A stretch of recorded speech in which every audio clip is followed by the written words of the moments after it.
Welcome back to Fox 5's On the Hill Live this Sunday morning. You know, the Senate is going to be back in session in just a couple of hours this Sunday, trying to finalize the $1 trillion bipartisan infrastructure bill. This has not been easy, and that is an understatement. We wanted to hear from both sides this morning. Joining us live is Mark Pischea. He's a Republican strategist and former director of the Republican Congressional Committee. Nicole Brener-Schmitz is a Democratic strategist and president of NBS Strategies. Folks, thanks for being with us. Nicole, let me start with you.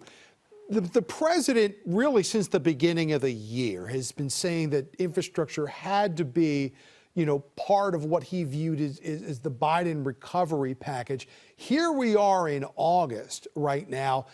It looks like he's getting this ball closer and closer to the goal line, but this has been largely, you know, Senate driven.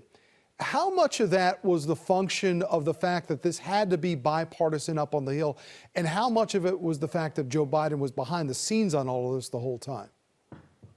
Well, I think a big part of it was that Joe Biden has always had a commitment to this being a bipartisan bill, and he has accomplished that. And I think two Republicans yesterday really articulated what we were facing here. Senator Kramer from North Dakota said a lot of his colleagues didn't want to support it simply because they didn't want to give Biden a win. And Senator Mitch McConnell said that this is a bill that needs to move forward because Americans on both sides of the aisle want to see the physical infrastructure of our country improved, and we want to see job growth. We've seen a 6.4% economy growth since President Biden has taken office, which is much more than people forecasted. And this Build Back Better agenda is coming together. And it's the delivery of a promise that he made throughout the campaign and that he's delivering on now.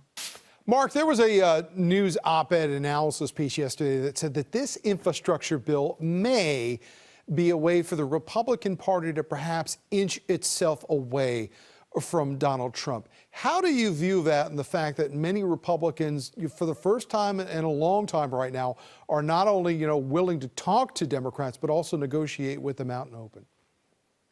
You know, I'm not sure that that's the question Republicans are asking themselves. You know, I think what they're asking themselves is this the right deal for America? And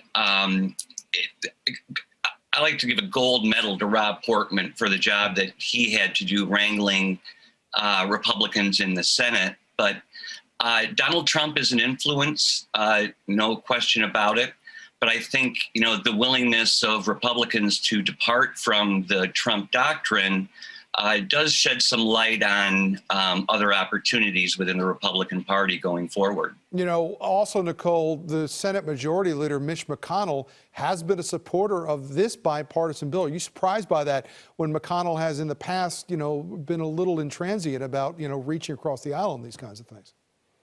You know, I'm not surprised by it because Mitch McConnell has been very clear that he does not like the party going into a Trump ideology. He very much wants to take that mantle away from the former president. And he knows he's a smart politician. I don't agree with Mitch McConnell on a lot of policy, but he's a shrewd politician and he understands that America and his constituents need this infrastructure bill. There's going to be plenty of other things that he's going to disagree with the Democrats on, but he sees the political advantage for this bill moving forward and not being the blockade to Americans achieving this. We want to look at the latest numbers on the economy right now. This is what the president had to say about the positive economic news this past week.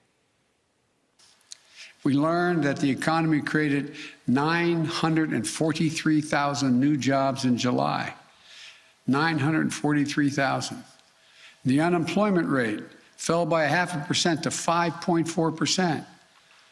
Now, while our economy is far from complete, and while we doubtlessly will have ups and downs along the way as we continue to battle the Delta surge of COVID, what is indisputable now is this.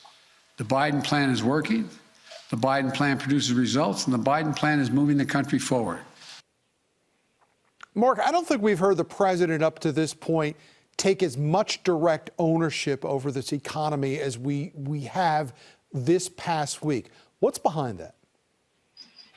Well, I think what's behind it is trying to assure middle America that his policies, which many perceived as being very progressive and left-wing, are working. So this is Joe Biden trying to sell middle America on progressive policies, and good luck with that. You know, the reason Republicans are so attracted to the infrastructure bill isn't just that we need it, but that we need it in middle America. We need it in hometowns, in communities across the country, and it touches everybody. And, you know, the Biden plan, when we see the full extent of it, it touches a lot fewer people a lot more. Nicole, one of the things that could be coming down the road, though, is an even larger social infrastructure plan that Democrats have been talking about. Does the Democratic Party run the risk of overreaching here if they do get a win on the traditional infrastructure bill, then they go this route with the social infrastructure? Could Republicans just turn around and, you know, go back to the old arguments about, you know, the spend and tax Democrats? I'm positive that they will go back to that argument. That is always the line from the Republican Party on the Democrats. This is a once-in-a-lifetime opportunity for the Democrats, and here's the reality. They're not overreaching. This is what President Biden spoke about through the campaign. This is what the American people elected overwhelmingly to come into power. The Democrats do happen to have the House, the Senate, and the White House by the choice of the voters in this last election.